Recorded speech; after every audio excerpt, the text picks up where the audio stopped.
말씀 보시겠습니다. 오늘 은혜 받으실 기록된 하나님의 말씀은 사무엘하 19장 24절에서 30절까지 보겠습니다. 사무엘하 19장 24절에서 30절입니다. 구약성서 496페이지에 있습니다. 저하고 여러분이 한 절씩 교독하겠습니다. 제가 먼저 24절 교독합니다. 사울의 손자 무비보셋이 내려와 왕을 맞으니 그는 왕이 떠난 날부터 평안히 돌아오는 날까지 그의 발을 맵시내지 아니하며 그의 수염을 깎지 아니하며 옷을 빨지 아니하였더라. 예루살렘에서 와서 왕을 맞을 때에 왕이 그에게 물어 이르되 무비보셋이여 내가 어찌하여 나와 함께 가지 아니하였더냐 하니 대답하되 내 주 왕이여 왕의 종인 나는 다리를 절므로 내 나귀의 안장을 지워 그 위에 타고 왕과 함께 가려 하였더니 내 종이 나를 속이고 종인 나를 내 주 왕께 모함하였나이다. 내 주 왕께서는 하나님의 사자와 같으시니 왕의 처분대로 하옵소서. 내 아버지의 온 집이 내 주 왕 앞에서는 다만 죽을 사람이 되지 아니하였나이까. 그러나 종을 왕의 상에서 음식 먹는 자 가운데에 두셨사오니 내게 아직 무슨 공의가 있어서 다시 왕께 부르짖을 수 있사오리이까 하니라. 왕이 그에게 이르되 내가 어찌하여 또 내 일을 말하느냐. 내가 이르노니 너는 시바와 밭을 나누라 하니 함께 있습니다. 무비보셋이 왕께 아뢰되 내 주 왕께서 평안히 왕궁에 돌아오시게 되었으니 그로 그 전부를 차지하게 하옵소서 하니라. 하나님 말씀입니다. 아멘. 아멘. 네, 우리 사무엘하 19장 24절에서 30절까지 함께 읽었습니다. 우리 그 내용 가지고 우리 인생 모든 문제의 열쇠, 우리 인생 모든 문제의 열쇠라는 제목으로 우리 함께 은혜 나누겠습니다. 다윗이 압살롬과의 전쟁에서 이겼죠. 그래서 그가 이제 금이 환영합니다. 이제 왕으로 다시 복귀를 하죠. 물론 아직은 완전한 왕은 아닙니다. 마하나임에서 이제 예루살렘으로 돌아오는데 먼저 유다의 왕으로 옵니다. 하지만 이제 머지않아서 아마 온 이스라엘이 다시 다윗을 왕으로 또 세울 겁니다. 만감이 교차하는 길이겠죠. 얼마 전까지만 해도 압살롬에 쫓겨서 이제 죽을지 살지 모르는 그 참 비참한 길을 걸었었는데 몇 달 지나지 않아서 모든 전쟁의 승리로 이끌어지고 이제 다시 금이 환영합니다. 이제 올라오는 길이죠. 다시 정상으로 가는 길입니다. 얼마 전에 왕에서 쫓겨나서 정말로 그 죄인된 신분으로 나갈 때에 여러 사람을 만났습니다. 그리고 또 지금도 왕으로 다시 복귀하는 길에도 여러 사람을 만납니다. 우리 인생에 있어서 우리 인생의 내리막길에도 사람을 만나고 오르막길에도 사람을 만나는데 그때 사람들이 좀 다르죠. 우리 인생에 어려운 시기에 우리에게 도움을 주는 사람들이 있고 또 어려운 시기에 우리를 조롱하는 사람들이 있습니다. 어려운 시기에는 크게 두 가지 사람으로 나뉘는 것 같습니다. 우리가 반대로 이제 잘 나가는 오르막을 쭉 올라가고 있을 때는 우리에게 와서 내가 잘 되는 그 소식을 함께 나누고 기뻐하는 사람들이 있고 또 내가 계속 잘 나가고 오르막에 있으니까 자기의 어떤 문제를 나를 통해서 좀 해결하고 싶은 사람들이 또 내 주변에 몰려옵니다. 그런 사람들로 내 주변이 이제 혼잡한 때가 또 그때가 아닌가 싶습니다. 우리 지난 시간에 다윗이 쫓겨갈 때 왕위에서 쫓겨날 때 시므이라는 사람이 와서 돌 던지고 조롱하고 놀리고 막 그랬죠. 그 사람이 우리 지난 시간에 어떻게 했습니까? 다시 이제 다윗이 복귀하니까 야 이제 나 죽었구나 하고 와서 납작 엎드립니다. 자신의 때를 쫓아 사는 시므이는 늘 힘든 인생을 살죠. 자기가 판단해서 기회를 잡으려고 애쓰다 보니 어떤 때는 이 사람에게 다른 때는 저 사람에게 이제 원수지간이 됩니다. 잘못된 판단을 자기가 했으니까 자기의 선택에 대한 책임도 자기가 져야겠죠. 그래서 그가 잘못된 선택으로 다윗을 조롱했던 그 죄값을 치르기 위해서 그리고 그 죄값을 안 치르고 어떻게 보면 생명을 건지기 위해서 이런저런 많은 방어 수단도 마련하고 유다 백성도 데리고 오고 1000명의 베냐민 백성도 데리고 와서 우리 다윗 앞에 납작 엎드렸죠. 나 좀 살려주십시오 해서 넘어갔습니다. 참 쉽지 않은 시간인데 다윗이 시므이를 그냥 용서했죠. 얼마 전에 다윗에게 쓸데없이 돌 던지고 조롱하지 않았으면 사실 그럴 필요도 없었죠. 참 어리석은 인생길인 것 같습니다. 오늘 다윗이 이제 또 다른 한 사람을 만납니다. 오늘은 무비보셋이라고 하는 사람을 만나요. 무비보셋은 우리 이전에 사무엘하 나누면서 몇 번 나왔는데 사울의 손자고 또 사울의 아들인 요나단의 아들입니다. 그러니까 사울의 손자고 요나단의 아들입니다. 사무엘하 4장에 보면 전쟁을 하다가 블레셋과 전쟁하다가 왕이었던 할아버지죠. 할아버지 사울도 죽고 또 그 전쟁에서 아버지 요나단도 죽습니다. 이게 난리가 난 거죠. 그러니까 이 무비보셋을 돌보고 있던 유보가 그 소식을 듣고 깜짝 놀랍니다. 얘 다 죽었구나. 그러니까 이 씨앗, 이 왕의 씨를 내가 어떻게든지 보존해야겠다. 걔를 데리고 이제 뛰다가 그만 아마 높은 곳에서 떨어뜨린 것 같습니다. 그래서 무비보셋이 두 다리를 그 다음부터는 잘 쓰지 못하게 됩니다. 아마 심하게 넘어지고 막 밟히고 그랬었던 것 같습니다. 그게 사무엘하 4장에 나와 있습니다. 이제 누군가 도와주지 않으면 잘 살기 어려운 그런 어려운 형편이 됩니다. 두 다리를 모두 절고 잘 걷지 못하는 그런 인생길이 되죠. 사무엘하 9장에 보면 다윗이 이 사울의 손자요 요나단의 아들인 이 무비보셋을 불러드립니다. 아마 무비보셋 들어갈 때 이제 나 죽었구나라고 했을 겁니다. 왕권이 바뀌면 당연히 그 전에 왕가에 있는 아들은 다 죽여야 되는 거죠. 옛날 같으면 또 왕이 돼서 반란 일으킬 수 있잖아요. 그러니까 다 죽여야 되는 겁니다. 그러니까 무비보셋도 야 이제 나 죽었구나 하고 이제 왕에게 갔을 겁니다. 그런데 다윗이 안아주죠. 내가 너의 아버지 요나단과 맹세를 했었고 내가 그 약속을 지킬 거다. 내가 너를 보호하고 너를 아껴주겠다라고 하고 더 뭐라고 얘기를 하냐면 내가 하나님 앞에 맹세했으니까 너는 이제부터 내 아들이 되라 라고 얘기를 합니다. 우리 식탁, 같은 식탁, 왕과 왕자들만 먹을 수 있는 그 식탁에 너도 한 자리 껴서 앉아서 우리 같이 밥 먹고 살자, 이런 놀라운 은혜를 베풀어 줍니다. 그리고 그 전에 사울 왕이 가졌던 뭐 재산이나 토지가 얼마나 많았겠습니까? 뭐 진짜 엄청나게 많았겠죠. 그 재산을 그냥 무비보셋에게 줍니다. 주고 이제 그가 다리도 불편하고 여러 가지 관리하기 힘들겠죠. 그래서 사울 왕의 종이었던 신분이 종입니다. 그도 잘 사는 유력한 종이었던 시바를 불러서 네 시바가 너의 이제 그 주인은 무비보셋이니까 이 무비보셋을 잘 섬기고 그의 밭도 관리해주고 재정도 잘 관리해주고 앞으로 잘 보살펴라라고 이야기를 합니다. 혼자 살기 어려운 무비보셋에게 이제 시바와 같은 유능하고 유력한 종도 이제 붙여줍니다.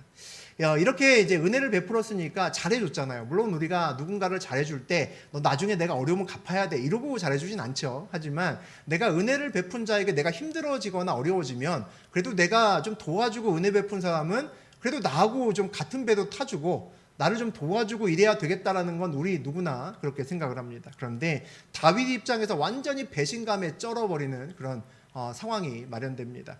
사무엘하 16장에서 아까도 잠깐 얘기했지만 이제 다윗이 압살롬에게 이제 쫓겨납니다. 그래서 예루살렘 성에서 쫓겨나서 이제 도망자의 신분으로 이제 도망갑니다. 그런데 이 무비보셋이 코빼기도 보이지 않는 겁니다. 아, 이상하다. 다른 사람은 아니래도 얘는 와야 되는데 얘 왜 안 올까? 이런 생각이 듭니다. 근데 이 무비보셋 대신에 이제 시바라는 종이, 그 아래 종이죠. 그 종이 다윗에게 옵니다. 나귀에다가 온갖 뭐 진수성찬들, 음식, 뭐 필요한 것들을 싸들머지고 옵니다. 그러니까 이제 생각에 무비보셋이 왔나라는 생각이 당연히 드는 거죠. 그래서 종 시바를 보자마자 야, 무비보셋 어딨냐라고 물어봅니다. 그랬더니 시바라는 이 종이 뭐라고 얘기를 하냐면 이제 다윗이 쫓겨났으니까 이 나라는 다시 사울에게로, 그러니까 사울의 자손이 자기잖아요. 그러니까 나한테 오는구나. 이렇게 하고 이제 박수치고 좋아하고 있다라고 이렇게 소식을 전합니다.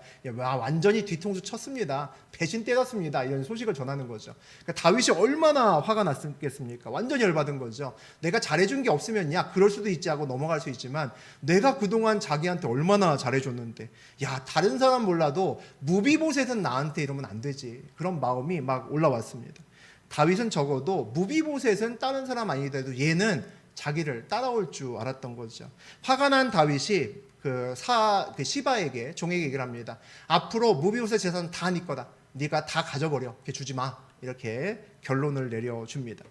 이 종 시바가 우리 지난 시간에 그 시므이가 그렇게 막 와서 비굴하게 엎드리고 막 살려달라고 할 때 시바도 같이 왔었습니다. 시바는 이 시바 종 시바는 다윗이 안 좋은 길을 떠날 때도 와서 도움을 주고 절을 했고 또 다윗이 왕으로 복귀할 때도 여전히 그의 아들과 종들을 데리고 와서 문안 인사하면서 인사성이 참 바른, 그러니까 우리가 볼 때는 참 예의와 도덕을 참 잘 지키는 그런 친구 아닌가 싶습니다. 우리 인간관계의 기본이잖아요. 인사죠. 인사를 잘해야 우리가 인간관계가 평안합니다. 우리 어떤 경사나 조사를 할 때 얼마나 많은 사람들이 오느냐는 내가 그동안에 얼마 많이 베풀고 또 내가 인사를 잘하고 다녔냐에 따라서 결정됩니다. 그런 것에 굉장히 능하고 처세를 잘했던 사람이 이 시바라는 종 아닌가라는 생각이 듭니다. 다윗은 아마 시바라는 종을 좋아했을 겁니다. 얘는 참 인사성도 밝고 내가 뭘 해주면 은혜도 잘 알고 참 좋은 애다라고 생각했겠죠. 오늘 다윗은 도망갈 때, 어려울 때 코빼기도 보이지 않다가 이제 왕으로 오니까 이제서야 와서 인사하는 나쁜 놈을 만납니다. 무비보셋이 눈에 들어옵니다. 저런 배은망덕한 놈, 당연히 그런 생각이 들었겠죠. 내가 너 진짜 용서하지 않으리라, 이런 생각을 누구나 하게 될 겁니다.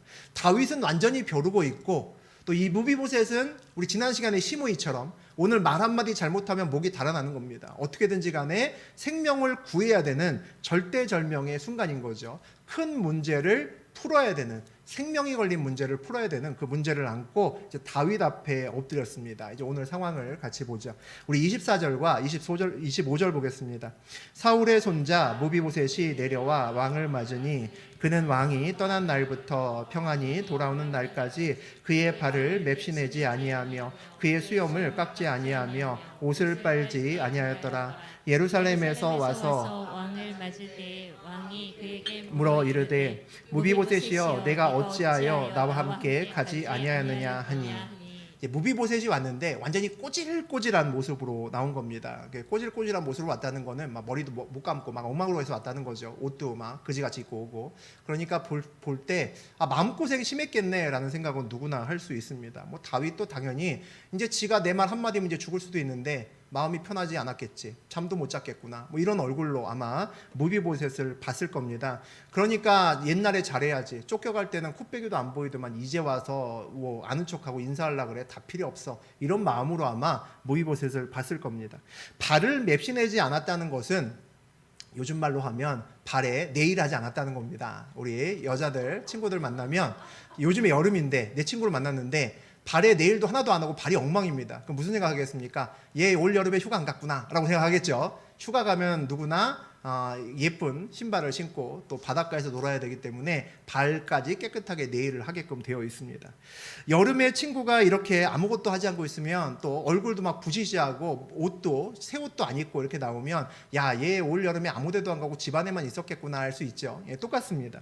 무비보셋도 수염도 아주 길고 옷도 아주 허름하고 빤지 오래된 겁니다. 예, 그러니까 두문불출하는 그 모습이 보이는 거죠. 그런데 오늘 성경이 그 모습을 어떻게 해석을 하냐면 다윗이 떠난 날부터 오늘까지 이랬다라고 얘기를 합니다. 그러니까 다윗이 떠난 날부터 오늘까지 발도 안 닦고 그 발에 발톱도 안 깎고, 그러니까 남의 집 안 갔다는 겁니다. 그리고 옷도 꼬질꼬질하게 입고 수염도 안 깎고 그렇게 노숙자처럼 앉아 있었다는 거죠.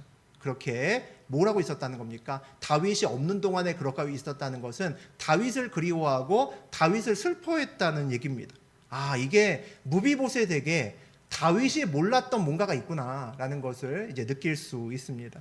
하지만 아직 다윗은 모릅니다. 이렇게 꼬질꼬질한 모습만 보이는 거죠. 너무나 당연한 질문합니다. 너 왜 나랑 같이 안 갔어? 첫 번째 질문이죠. 우리가 다윗이라도 이 질문을 할 수밖에 없습니다. 야, 나는 딴 사람은 몰라도 너는 진짜 나랑 같이 갈 줄 알았다, 이런 얘기를 할 수밖에 없다는 거죠. 네가 은혜를 원수로 갚어, 이 이야기나 같습니다. 거기에 대해서 뭐라고 대답을 하는지 보겠습니다. 26절 27절 보자. 대답하되 내 주 왕이여 왕의 종인 나는 다리를 절므로 내 나귀에 안장을 지어 그 위에 타고 왕과 함께 가려 하였더니 내 종이 나를 속이고 종인 나를 내 주 왕께 모함하였나이다. 내 주 왕께서는 하나님의 사자와 같으시니 왕의 처분대로 하옵소서. 내가 다리가 불편해서 우리 다윗 왕이시여, 내가 다리가 불편해서 걷지 못하지 않습니까? 그래서 걸어서는 못 오고 내가 나귀의 안장을 지어서 그걸 타고 가려고 종 시바에게 시켰는데 이 종이 나를 속이고 내가 타야 할 나귀에다가 음식을 잔뜩 실어버리더니 그냥 토꼈습니다. 날랐습니다. 그렇게 얘기를 하는 겁니다. 그리고 왕에게 나를 모함했습니다. 그래서 내가 이러고 있습니다 라고 얘기를 하는 겁니다. 왕은 다 아는 분이시니까, 다 왕은 똑똑하시고 하나님의 사람이니까 지혜가 충만하신 분이니까 왕이 알아서 판단하십시오 라고 얘기를 합니다. 다윗의 입장이 아주 이제 난감하게 됐습니다. 이제 처음 들어본 말이죠. 싸움이 일어나면 우리가 양쪽 말을 다 들어봐야 됩니다. 이쪽 말 들으면 이 사람 얘기가 맞는 것 같지만 또 다른 사람 얘기 들으면 그 그 사람 얘기가 맞는 것 같죠. 그래서 법정에서도 변호사와 검사가 서로 싸워야 됩니다. 그래야 다른 사람이 이제 판단을 할 수 있죠. 그런데 말을 들으면 이 사람이 맞고 저 사람이 맞고 우리가 헷갈리지만 우리가 보통 보이지 않는 보이는 증거들이 있습니다. 그 증거를 보면 말이 아니라 증거를 보면 그 상황이 보인다는 거죠. 다윗은 시바의 말만 듣고 믿었습니다. 이제 이 나쁜 무비보셋, 그래서 야 네가 다 재산 다 가져, 내 너 다 줄게, 이렇게 벌써 판결을 하고 끝났습니다. 그런데 말은 바꿀 수 있지만 증거는 바꿀 수가 없는데 오늘 보니까 수염이 엄청 긴 겁니다. 하루 이틀 안 깎은 게 아닌 겁니다. 수염이 엄청 긴 거죠. 그리고 발도 보니까 오랫동안 발 관리 안 해서 막 발톱이 엄청나게 길고 완전히 꼬질꼬질한 겁니다. 자기가 봐도 몇 달은 목욕도 안 하고 엉망으로 산 노숙자나 같습니다. 이상하다는 거죠. 아, 이 명백한 증거가 있구나라는 생각이 듭니다. 아, 얘가 내가 떠나간 걸 좋아하지 않았구나. 아, 그동안 슬퍼 울고 있었던 게 맞네라는 생각을 부인하지 않을 수가 없다는 거죠. 아, 그럼 무슨 생각이 들겠습니까? 우리가 다윗이면 아, 내가 시바에게 속았구나. 무비보셋의 말까지 들어보고 판결할 걸 어떡하나 먼저 판결은 했는데 후회가 막 밀려드는 거죠. 그런데 그렇다고 해서 시바라는 종을 데리고 와서 곤장을 치기도 좀 어렵습니다. 왜냐하면 자기가 어려웠을 때 도와줬거든요. 와서 이것저것 음식도 갖고 오고 왕 힘내십시오, 기운 내십시오, 화이팅 막 해줬거든요. 그리고 또 돌아올 때도 와서 또 인사했잖아요. 와, 왕 대단하십니다. 그걸 이기고 오셨군요. 믿었습니다. 뭐 이러고 왔을 거란 말이죠. 그런데 그 왕이 다시 다윗 왕이 이 좀 문제가 생겼다고 해서 시바를 다시 곤장을 치고 너 재산 다 내놔. 너 가만 놔둘 거야. 이러기도 쉽지 않다는 거죠. 우리가 사실 좋은 사람, 나쁜 사람이라고 이야기를 하는데 그 기준이 우리가 기준인 경우가 많습니다. 저 사람은 이 사람이 나쁘다고 얘기를 하는데 그 사람이 나한테 잘해주면 나한테는 좋은 사람이거든요. 그 사람이 때때마다 나에게 잘해주면 나도 때때마다 그 사람을 챙길 수밖에 없습니다. 우리가 다윗이라면 이 사건을 어떻게 처리해야 될까 이제 고민이 되는 거죠. 우리가 이제 사회생활을 하다 보면 그런 사람들 만납니다. 나에게 잘해주는 나쁜 사람이 있습니다. 맞죠? 다른 사람들은 별로 그 사람 안 좋아하는데 그 사람이 나한테 마음에 들어하고 되게 잘해준다는 거죠. 아니 그러면 이거 어떻게 해야 되나? 뭐 그냥 나한테 잘해주니까 나도 그만큼 해주는 건 괜찮은데 이 복잡한 상황에 내가 놓이게 되면 이 판결을 어떻게 줘야 되나 이제 그런 문제가 생깁니다. 다윗에게 참 이제 어려운 문제가 생겼죠. 우리 28절 보겠습니다. 내 아버지의 온 집이 내 주 왕 앞에서는 다만 죽을 사람이 되지 아니하였나이까.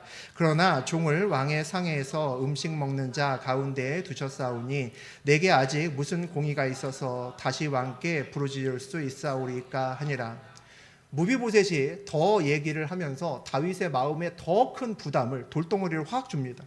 사울의 집안, 자기 집안이죠. 우리 집안은 이 다윗 앞에서 100번 죽어도 진짜 괜찮은 그런 집안입니다 라고 이야기를 합니다. 그런데 왕이 은혜를 베푸셔서 나를 거의 양자 삼는 것처럼 해주시고 왕과 같은 식탁에서 왕자들과 같이 밥을 먹게 하셔서 돌봐주셨으니까 이 마당에 제가 뭐가 옳고 뭐가 그르고 뭐 이런 것이 뭐가 중요하겠습니까? 하나도 따지고 싶지 않습니다. 저는 왕 앞에서 뭐 이런 걸 따질 만한 자격도 없고 아무것도 없습니다. 뭐 이런 얘기를 하는 겁니다. 그러니까 다윗이 분명히 보니까 자기가 판결은 잘못했고 이 무비보셋보다는 시바에게 잘못이 있을 가능성이 더 높습니다. 물론 나중에 완전히 조사해 보면 좀 다른 결과가 나올 수도 있겠지만 지금으로 봐서는 그런 것 같다는 거죠. 다윗이 무비보셋에게 엄청 미안했을 겁니다. 이 지금 무비보셋의 28절 말 한마디 한마디가 이제 가슴이 좀 아팠겠죠. 바늘로 찌르는 것처럼 가슴을 찔렀을 것 같습니다. 그때 그냥 시바에게 재산 다 주지 말고 그냥 천천히 결정해도 되는 걸 나중에 무비보셋에게 물어보고 사건 다 본 다음에 그 다음에 판결이 되는 걸 내가 너무 성급했다. 와, 완전 난감하네. 이렇게 상황이 됐습니다. 이제 어떻게 처리하는가 보겠습니다. 29절 30절 보죠. 왕이 그에게 이르되 내가 어찌하여 또 내 일을 말하느냐. 내가 이르노니 너는 시바와 밭을 나누라 하니 무비보셋이 왕께 아뢰되 내 주 왕께서 편안히 왕궁에 돌아오시게 되었으니 그로 그 전부를 차지하게 하옵소서 하니라. 엄청 마음이 불편했던 이 다윗 왕이 판결을 조금 바꿉니다. 지나간 일을 왜 자꾸 얘기하느냐. 그러니까 조금 아까 28절 그 얘기가 이제 가슴에 걸렸다는 얘기죠. 야, 그 지나간 얘기, 야, 내가 너한테 잘해준 얘기 그만해. 약간 짜증 섞인 수도 있습니다. 왜냐하면 지금 자기가 잘못하고 궁지에 몰렸기 때문에 자꾸 그런 얘기 하지 마. 이렇게 딱 잘라버립니다. 그 다음에 뭐라고 얘기하냐면 야, 시바에게 준 땅 그냥 반반씩 나눠 가죠. 이렇게 얘기합니다. 반반씩 나눠 가죠. 이제 허탈한 말이죠. 반반씩 나눠 가져라고 얘기합니다. 참 애매한 결정이죠. 다윗 입장에서는 최선을 다한 결정일 수도 있습니다. 그렇다고 다시 뺏어주기도 뭐하고, 그렇다고 해서 그 땅을 시바에게 다 주기도 뭐하고 해서 결국 다윗이 결정한 것은 그냥 반반 나눠 가져라고 이야기를 합니다. 오늘 우리의 이제 이 이야기의 초점은 다윗의 초점이 아니라 우리 무비보셋에게 초점을 맞추어서 좀 생각을 할 필요가 있는 것 같습니다. 이 판결에 대해서 무비보셋이 이제 어떻게 반응을 하느냐죠. 근데 30절에서 놀라운 무비보셋의 말을 우리가 볼 수 있습니다. 다윗 왕이 무사히 돌아온 것으로 나는 됐다는 겁니다. 만족한다는 겁니다. 괜찮다는 겁니다. 땅이 무슨 문제가 되겠습니까? 그냥 시바에게 줬다고 했으니까 번복하지 마시고 그냥 주십시오라고 얘기를 합니다. 야, 이게 진짜 이해가 안 되는 얘기죠. 여러분, 무비보셋이 이해가 되십니까? 아니, 저렇게 칠칠치 못하게 살면 어떡하나 이런 생각이 들죠. 무비보셋은 잘못도 안 하고 억울한 상황이었잖아요. 그리고 다윗에게 지금 절호의 기회를 봤으면 이때 뭐 해야 됩니까? 자기의 상황을 적극적으로 어필해야 되죠. 원상복귀로 끝내면 안 되죠. 어떻게 해야 됩니까? 우리 정신적 피해 보상까지 받아야 되는 거 아닙니까? 내가 누구 때문에 지금 수염 기르고 발에 네일도 못하고 이렇게 몇 달째 앉아 있는데요. 맞잖아요. 그 종 시바가 모함해서 내 돈 다 뺏기고 내가 노숙자처럼 이렇게 한참을 있었는 걸요. 그러니까 당연히 원상복귀 갖고 안 되는 거죠. 우리 같으면 당연히 정신적 피해 보상까지 받아야 됩니다. 우리가 무비보셋 입장이라면 발도 시원치 못해서 어디 나돌아다니지 못하고 누구의 도움을 받아야 겨우 움직일 수 있는 상황인데, 그러니까 다윗을 찾아가기도 어려웠을 겁니다. 그런데 이제 우리가 다윗을 만날 수 있는 기회가 왔다. 다윗이 이제 예루살렘까지 오면 이제 안 되니까 그 전에 조금 앞에 나가서 이제 만난 겁니다. 우리가 무비보셋이라면 다윗을 왜 찾아갈까요? 여러분은 왜 찾아가겠습니까? 잃어버린 재산을 복구해야 되고, 또 잃어버린 명예를 복구해야 되고, 그것 때문에 아마 거의 대부분은 다윗을 찾아갈 것 같습니다. 어떤 사람은 명예보다는 돈이 더 중요해. 그러니까 그 명예는 좀 실추되더라도 내가 돈은 완전히 회복할 거야, 이런 마음으로 다윗을 찾아간 사람도 있을 거고, 아니야, 돈은 조금 덜 회복되더라도 내 이 이름값이 있는데 내 이름값은 온전히 회복하리라 라고 간 사람도 있을 겁니다. 참 쉽지 않은 그 순간에 이제 무비보셋이 갔겠죠. 우리도 마찬가지 감정으로 갔을 겁니다. 그런데 무비보셋은 왜 다윗을 만나러 갔을까요? 주 목적이 뭘까? 잃어버린 재산의 회복일까? 잃어버린 명예의 회복일까? 보니까 잃어버린 재산의 회복 때문에 간 건 아닌 것 같다라는 생각이 듭니다. 왜냐하면 자기의 재산을 시바에게 다 줘도 됩니다라고 얘기를 합니다. 그 재산 때문에 간 사람이면은 왕이 반반씩 나눠 가졌을 때 울컥했을 겁니다. 아니, 무슨 반반입니까? 다 내 건데. 당연히 나오지 않았겠습니까? 근데 그냥 시바 다 주셔도 됩니다 라고 얘기를 한다는 거죠. 그러니까 재산 때문에 간 건 아닌 것 같다라는 거죠. 잃어버린 명예 회복도 아닌 것 같습니다. 잃어버린 명예를 회복하러 갔으면 어떻게 해야 됩니까? 재산 나누는 거 필요 없고요. 왕, 이 앞에서 다시 우리 시시비비 가려봅시다. 누가 잘못했는지 가려야 됩니다. 그러니까 시바 데리고 와서 우리 3자 대면합시다. 당연히 얘기하겠죠. 셋이 모여서 이 사건이 누가 잘못한 건지 이거 시시비비를 가려서 완전히 가려야 됩니다. 재판했을 때 1심에서 졌잖아요. 졌는데 지금 항소한 거죠. 일종의 항소한 겁니다. 다시 재판 거는 거죠. 이거 대법원까지 가야 됩니다 라고 했을 겁니다. 근데 무비보셋은 그렇게 하지 않습니다. 그냥 됐다 그럽니다. 왕이 그냥 평안하게 왔으니까 됐네요. 전 그걸로 됐습니다 라고 얘기한다는 거죠. 돈도 필요 없고 시바를 데리고 와서 삼자회담 할 필요도 없다는 겁니다. 그럼 왜 왔을까요? 무비보셋은 왜 왔냐는 거죠. 왜 왔을까요? 무비보셋의 말을 잘 보면 알 수가 있습니다. 무비보셋이 28절에서 그런 말을 하죠. 온 집안이 왕 앞에서는 죽어야 마땅한데 저는 왕의 식탁에서 아들과 함께 밥 먹고 그렇게 살았습니다. 그걸로 됐습니다. 정말 그것만으로도 고맙습니다. 제가 무슨 염치가 있어서 다른 말 하겠습니까? 라고 이야기를 합니다. 무비보셋이 28절에서 한 얘기가 뭡니까? 한마디로 하면 은혜죠. 은혜입니다. 또 한마디로 하면 감사죠. 은혜와 감사입니다. 어떤 사람이 나에게 와서 은혜와 감사를 얘기합니다. 나에게 피해를 받든 안 받든 간에 상관없이 나한테 와서 은혜와 감사를 주로 얘기를 합니다. 그럼 그 사람이 뭐 하러 온 건가요? 관계의 회복을 하러 온 거죠. 맞죠? 관계의 회복을 하러 온 겁니다. 시므이와 시바, 무비보셋에게는 다윗이 하나님과 같은 사람입니다. 다윗의 말 한마디에 그들의 인생은 바닥으로 떨어지기도 하고 천장으로 올라가기도 하고 엄청난 일을 당할 수도 있고 또 좋은 일을 당할 수도 있습니다. 다윗 말 한마디에 인생이 왔다 갔다 지옥과 그리고 천당을 왔다 갔다 할 수 있는 거죠. 우리는 모두 다양한 문제를 가지고 삽니다. 마찬가지죠. 그 시기에 있던 시므이나 모이보셋도 오늘 다양한 어려움을 갖고 다윗 왕 앞으로 왔습니다. 우리가 다양한 문제들을 가지고 하나님 앞에 가는 것처럼 똑같다라는 거죠. 우리는 늘 문제를 가지고 와서 하나님께 이야기를 합니다. 하나님 이거 꼭 풀어주셔야 됩니다. 이거 꼭 해결해 주셔야 됩니다. 라고 온다는 거죠. 그런데 하나님은 늘 우리의 문제보다 관계에도 관심이 많으십니다. 그래서 우리가 응답을 좀 받아보신 분들은 알겠지만 그래서 응답이 가끔 좀 이상한 응답이 옵니다. 전혀 엉뚱한 좀 응답이 온다는 거죠. 구약성서와 신약성서 책이 있는데 구약성서가 뭡니까? 하나님이 타락한 인간 세상을 구원하기 위해서 아브라함 한 사람을 선택을 하십니다. 그래서 아브라함으로 하여금 한 민족을 만들게 하시고 그 민족을 하나님의 법과 율법으로 그 민족을 구원하겠다라고 결심하시고 그 구원의 역사를 이루어 가시는 것이 구약 성서입니다. 다시 말하면 하나님과 이스라엘 백성 간의 관계 회복이죠. 관계 회복이 구약 성서입니다. 그럼 신약 성서는 뭡니까? 신약 성서는 그렇게 했는데 이제 잘 안 됐던 거죠. 하나님 입장에서는 잘 안 됐던 겁니다. 그러니까 새로운 방법을 쓰십니다. 온 인류를 구원하기 위해서 예수 그리스도를 이 땅에 보내셔서 우리의 십자가, 죄의 문제를 십자가를 통해서 해결을 하십니다. 그걸 통해서 하나님이 우리 모두와 인류와 관계 회복을 하시는 그런 책이 신약 성서입니다. 이 구약 성서와 신약 성서의 큰 맥이 하나님의 목적이요 우리를 다루는 방법입니다. 이것이 하나님과 우리의 가장 큰 온도차죠. 우리는 문제를 갖고 가는데 하나님은 관계 회복을 주로 우리 앞에 이야기를 합니다.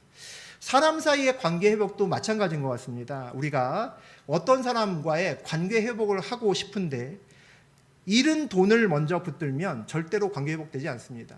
관계도 깨지고 돈도 깨집니다. 아마 세상 살아보시고 무너진 관계를 회복하려고 애쓰셨던 분들은 아마 정확히 무슨 얘기인지 아실 겁니다.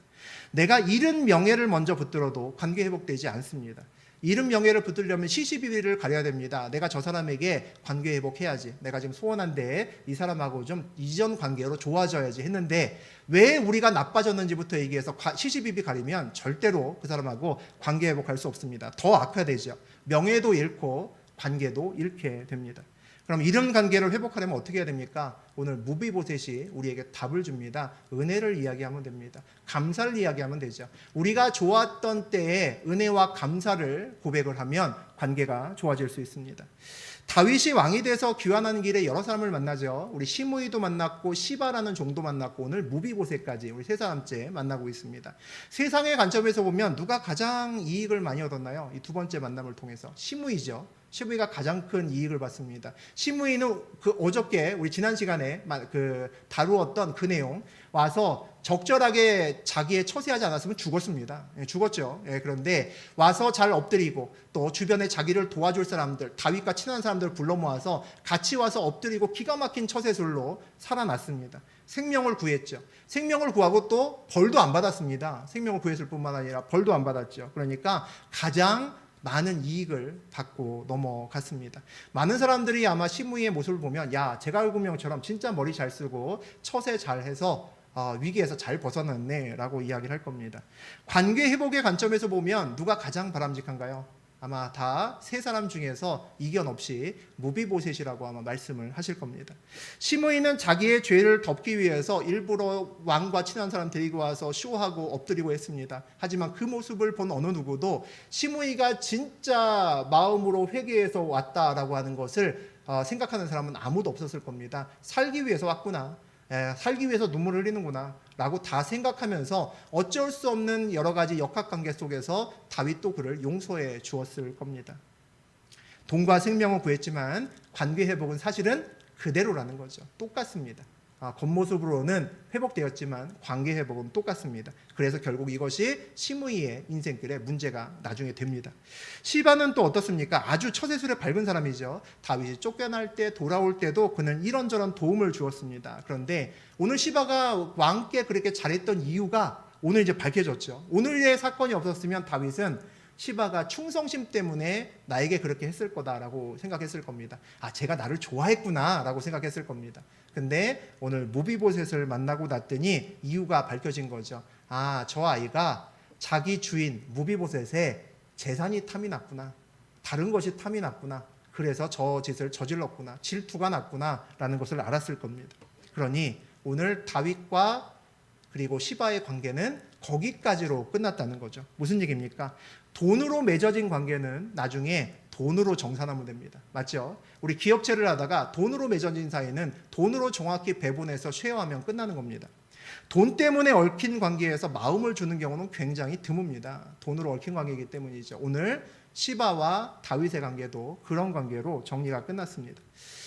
오늘 인생의 돈 문제나 명예 문제, 눈에 보이는 문제를 관계의 문제로 바라보고 풀어낸 한 사람이 있습니다. 그 사람이 무비보셋이죠. 이게 참 놀라운 시각입니다. 내 앞에 있는 돈 문제와 그리고 명예 문제, 그것을 붙들고 결국 그 문제를 해결해야 되는데 그 문제를 돈 문제와 명예 문제로 풀지 않고 관계의 문제로 접근했던 놀라운 사람이 오늘 무비보셋이라는 거죠. 그가 그렇게 접근했던 이유가 뭡니까? 내가 다윗에게 그전까지 받았던 은혜가 크기 때문입니다. 그것을 알기 때문이죠. 교회를 다니는 사람들 중에 삶의 자리에서 하나님을 만나고 구원의 은혜가 무엇인지 아는 사람이 있습니다. 그렇다면 그 은혜를 안다면 우리도 하나님께 어떻게 접근해야겠구나라는 것을 오늘 무비보셋이 우리에게 이야기를 합니다. 우리에게도 은혜로 감사로 접근을 해야 된다는 거죠. 하나님이 창조주시잖아요. 다 갖고 계시죠. 우리를 사랑하시잖아요. 그러면 뭐 하나 하면 됩니까? 우리 인생길에서 하나님과 나하고의 관계 하나 터지면 끝나는 겁니다. 맞잖아요. 하나님과 나하고의 관계 하나 형통해지면 그거 하나로 끝나는 겁니다. 뭐가 중요하냐는 거죠. 문제 해결 이전에 항상 관계 회복이 먼저라는 겁니다. 우리 아버지가 부자입니다. 가서 우리 아버지한테 좀 도와주세요라고 갔을 때 먼저 뭡니까? 아버지하고 나에게 관계가 좋아야 그 다음에 모든 그 다음 일이 형통해지는 거죠. 그동안에 아버지 보지도 않고 찾아가지도 않고 아버지 속만 드립다 쓰기다가 어느 날 가서 아버지 저 1,000만 원만 빌려주십시오 하면 아버지가 주겠냐고요. 물론 자식이니까 나중엔 줄 수 있겠지만 쉽지 않은 시간이 흘러갈 수 있다는 거죠. 그런데 우리는 온전한 관계가 회복되기 전에 먼저 돈과 문제를 하나님께 드립입니다. 거의 대부분 그렇습니다.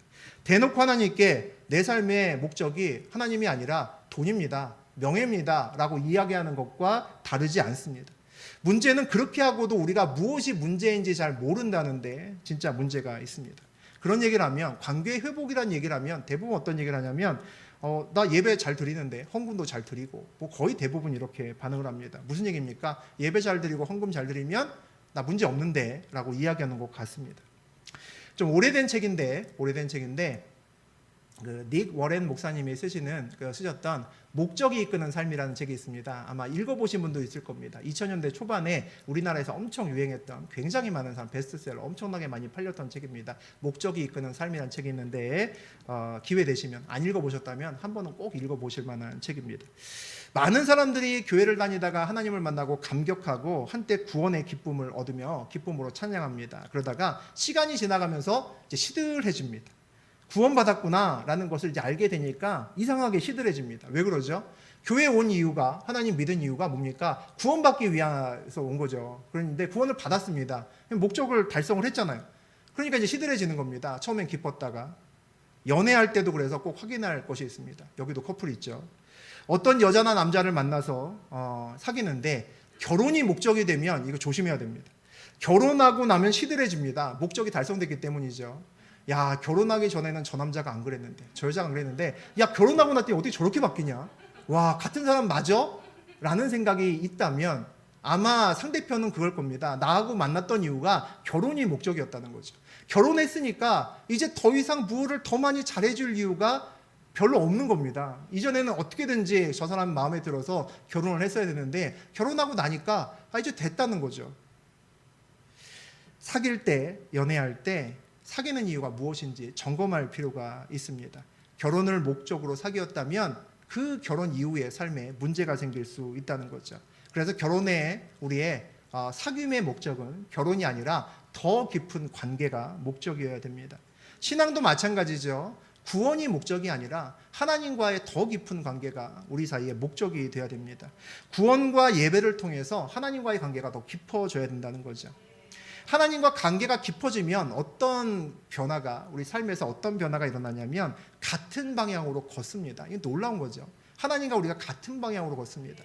사랑하게 되면 같이 가정을 이루면 같은 방향으로 걷잖아요. 같은 방향으로 걷습니다. 사랑하게 되면 같은 배를 타게 되면 같은 방향으로 걷습니다. 목적이 공유된다는 거죠. 하나님의 목적이 나의 목적이 됩니다. 좀 더 쉽게 얘기를 하면 하나님이 나를 위해서 준비하신 목적이 무엇인지 알게 됩니다. 이 놀라운 일입니다. 우리 다양한 사람들이 다양한 시대에서 다양하게 살아가는데 여러분은 가장 행복한 삶, 가장 기쁜 삶이 뭐라고 생각하십니까? 인생에 있어서 내 생명을 걸어도 아깝지 않은 목표를 향해서 한 걸음 한 걸음 나아가는 사람이 가장 행복한 사람일 겁니다. 내 인생의 한 걸음 한 걸음이 의미가 있고 내 인생의 가치가 그 목적 때문에 그만큼 높아지기 때문이죠. 하나님께서 이 세상을 만드신 창조주께서 우리에게 주신 목표를 발견하고 나갈 때 우리는 그것을 목적이 이끄는 삶이라고 이야기를 합니다. 목적이 나를 이끌어가면 내 현재의 모든 상황이 걸림돌이 되지 않습니다. 내 건강도 문제되지 않고 돈도 내 힘도 문제가 되지 않는다는 거죠. 중요하지 않습니다. 왜냐하면 어차피 하나님 목적은 하나님의 힘과 하나님의 돈으로 달성되기 때문입니다. 내 것이 오히려 많아지면 오히려 불편할 수 있습니다. 내게 자꾸 많아지면 내가 자꾸 생각하거든요. 내가 생각하면 하나님의 방향과 보통은 틀어질 가능성이 더 높습니다. 우리가 모세를 알죠. 모세가 120세까지 살았습니다. 그런데 그가 80세부터 120세까지 가장 약할 때에 하나님의 사명을 감당했다라는 것을 우리가 잊으면 안 되겠습니다. 목적이 이끄는 삶, 그리고 하나님께 온전히 쓰임받는 삶이 그의 인생길에서 굉장히 중요한 의미를 가지게 됩니다. 하나님과 관계가 우리가 깊어지면 우리의 삶의 목적이 밝혀지게 되는데 우리가 모세를 새벽의 시편에서 우리 얼마 전에 봤던 적이 있었습니다. 그게 시편 90편의 내용이었는데 9절과 10절이었습니다. 우리 두 절 한번 읽어보죠. 우리의 모든 날에 주의 분노 중에 지나가며 우리의 평생이 순식간에 다하였나이다. 우리의 연수가 70이요 강건하면 80이라도 그 연수의 자랑은 수고와 슬픔뿐이요 신속히 가니 우리가 날아가리로다. 당시에 모세 시대에 아마 평균 수명 대충 한 70세쯤 됐던 것 같습니다. 건강하면 한 80세쯤 살았다라고 이야기를 합니다. 그런데 모세가 아까도 얘기했지만 120세까지 살았는데 하나님이 그에게 본격적으로 찾아오신 게 80세 때 찾아왔습니다. 80세 때 비로소 인생 끝나갈 때 나를 위한 하나님의 목적이 이거구나. 이제 80세 때 이제 비로소 모세가 알게 되었다는 거죠. 그제서야 내가 왜 태어났고 왜 이 세상에 내가 왜 걸어가야 됐는지 살아남아야 됐는지를 알 수 있게 되었다는 겁니다. 하나님이 그에게 그런 목적을 주죠. 네가 이스라엘 백성을 바로의 소나기에서 이집트에서 구원해내라 라는 그런 목표를 줍니다. 모세가 몇 번을 거절하죠. 아유 천만의 말씀이요. 나는 힘도 없고 돈도 없고 아무것도 없습니다. 내가 무슨 일을 합니까 이 나이에. 이게 모세의 이야기였습니다. 그런데 시편 90편의 9절과 10절을 보니까 이해가 됩니다. 그 시대에 70세 정도가 평균 수명이고 80세가 강건해서 건강 좋으면 80세까지 사는 건데 모세가 80세니까 자기 수명 다 산 거죠. 근데 이제 와서 뭘 하라고 하니까 제가 이 나이에 뭐 합니까? 라고 얘기할 수밖에 없습니다. 모세는 건강도 좋지 않고 힘도 없고 돈도 없습니다. 모세가 생각했을 때도 이해가 되지 않는 거죠. 시간도 없고 아무것도 없습니다. 그런데 모세에게 다 없었는데 한 가지가 생겼습니다. 그것이 하나님의 목적이죠. 하나님의 목적이 생겼습니다. 그 목적 하나가 이제 그 이후에 건강도 좋지 않을 수 있고 돈도 없고 아무것도 없는 모세를 목적이 이끌어가기 시작합니다. 우리 인생에 있어서 꼬이고 어려운 문제들 있습니다. 그때 먼저 그 문제에 집중하기보다 먼저 나에게 물어야 될 것은 내 삶의 목적이 무엇인지 스스로에게 좀 질문할 필요가 있는 것 같습니다. 내 목적이 하나님의 목적과 다르다면, 다른 말로 하면 나를 위해서 예비해 놓으신 하나님의 목적이라는 말이 나한테는 별로 이렇게 와닿지도 않고 너무 먼 이야기처럼 느껴진다면 내가 이 문제를 어떻게 풀까? 내가 앞으로 어떻게 살아갈까? 내가 하나님께 묻기 전에 뭘 먼저 물어야 됩니까? 나의 인생의 방향을 하나님께 먼저 물어봐야 됩니다. 점검해야 된다는 거죠. 군대에서 총을 쏠 때 제일 처음 하는 게 뭐냐면 0점 조정을 합니다. 0점 조정이 뭐냐면 내가 이 조준을 하는 시야와 그리고 총구가 나란하게 서게 만드는 겁니다.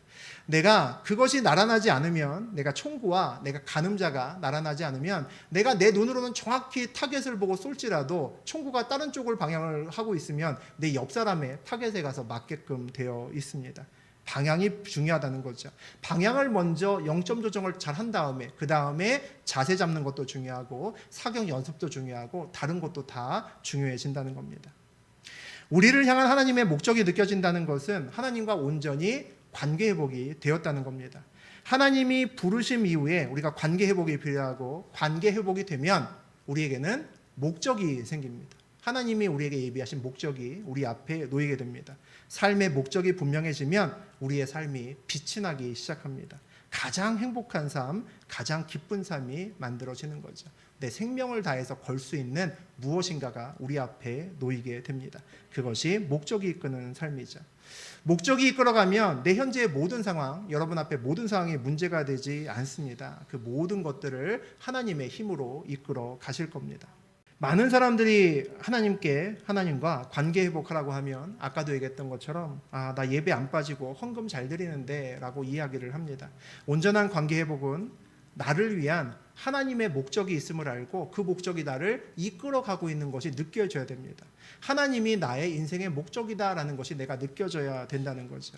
예배가 뜨겁고 말씀을 읽고 듣는 것이 기뻐야 됩니다. 그 말씀 중에서 내 다음 발을 어디다 디딜 것인지를 내가 알 수 있는 그 기쁨이 있어야 됩니다. 우리가 방향성이 정해지고 하나님과 교제하면 하나님께서는 말씀을 통해서 내 발등에 불을 주십니다. 내 발등의 불은 내 발, 그 다음 발이 어디에 위치해야 될지를 하나님이 알려주신다는 거죠. 그것이 목적이 이끄는 삶이고 하나님이 이끄는 삶입니다. 그 삶의 기쁨을 누릴 수 있는 저하고 여러분 되셨으면 좋겠습니다. 예배가 뜨겁고 말씀이 기쁠 때 하나님께서 여러분의 인생길에서 일을 내십니다. 일을 치실 겁니다. 아마 멋진 일을 치실 겁니다. 그 일을 기억하시고 또 기대하시는 저하고 여러분 되시기를 주의 이름으로 축복합니다. 아멘.